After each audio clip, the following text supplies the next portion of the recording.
I'm Lauren with indoorgardening.com, and today we're going to talk about self-watering pots.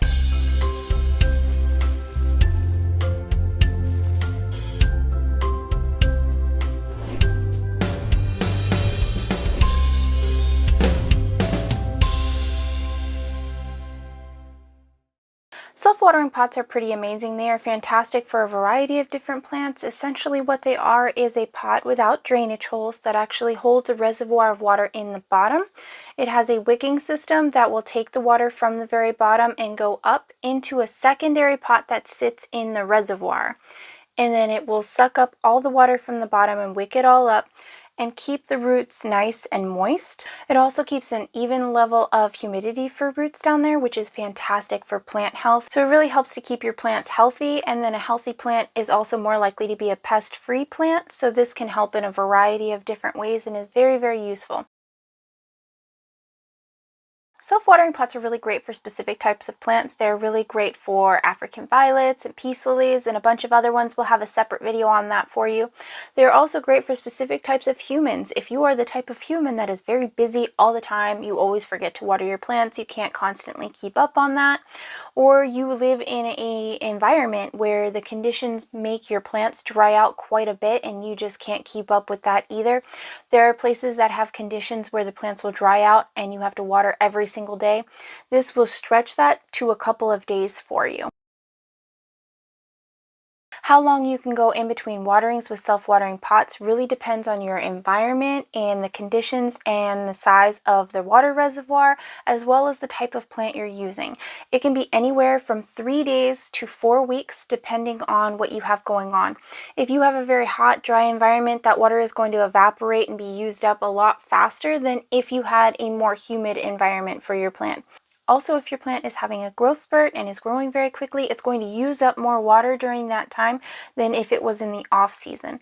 Same as if it is a fruiting plant, it's going to need to be refilled a little bit more often. So there are a variety of conditions to take into consideration, but regardless, a self-watering pot is going to stretch that time for you and is going to make it so you don't have to water your plants as often as you would have had to before.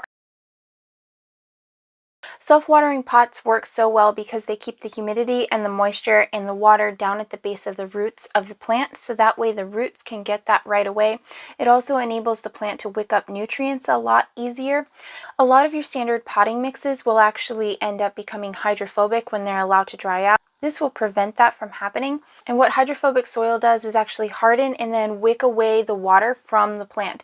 So the plant won't get any water and the roots won't be able to soak up that humidity and moisture or those nutrients. So if you live in an environment where your plants dry out quite a bit, then this is really fantastic for that. This will prevent that from happening.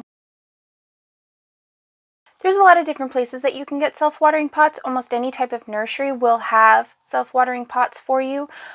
You can also get them from big box stores. You can also order them online. There are a variety of sizes out there ranging from 3 inches on up. There are even ones as large as 24 inches out there, depending. And they're all really, really useful depending on the sizes that they have and the size of the plant that you're trying to put in there. You do want to match the size of the root ball of the plant with the size of the pot with a little bit of room for growth. You do not want to put a plant in an overly large self-watering pot. For example, if you have a plant that fits in a 3-inch pot, you definitely don't want to go putting it in a 12-inch pot because that is a recipe for root rot. There will be too much moisture. The plant won't be able to dry out. The plant won't be able to recover some of that aeration, and then it will end up rotting, unfortunately. It will create a very humid environment for a lot of bacteria and fungus to grow as well. So definitely make sure that you are matching the root base of your plant to your pot. When you get your self-watering pot, you want to take it all apart and then you want to take a look at the base. You want to pour the water into the base up to this certain water reservoir level line. They will usually have a line in there. If they are inexpensive and they do not have a water line in there, you can take a look at the top portion and see where it lands. You want to make sure that the water is not going to be touching that top portion. You want the wick to actually be wicking up the water. You don't want the plant to be sitting in the water. After you have put your water in there, you want to go ahead and install your wick in the top portion of your plant. It's just a string that you loop through one side and then out the other side. And then after that, you can go ahead and place your plant in. You can use whatever substrate you would like.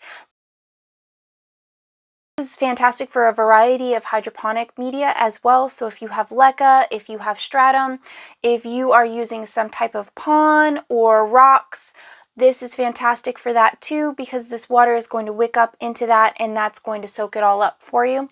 It is also perfect for sphagnum moss conditions because the sphagnum moss itself will actually wick into other sphagnum moss.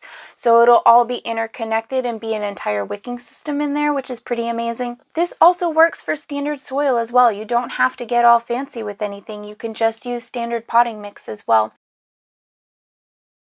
When watering your self-watering pot, just make sure that you're lifting up the top reservoir and you are placing the water in the bottom up into that line. Make sure that your plant, again, is not sitting in that water. You want it to all be wicking up and evaporating up into your root system. You're not trying to drown your plant, you're trying to water it. So you just pour a little bit of water in the bottom there and you set the top back on and you set your plant back where it goes if you moved it. It's very easy, it's very simple, it's almost like any other type of pot. It just makes better conditions for specific plants and enables plant parents to be able to care for their plants even if they can't be there for them all the time. Be sure to check out indoorgardening.com for more information. We are always happy to help. Thank you so much for watching and we'll see you in the next one. Bye!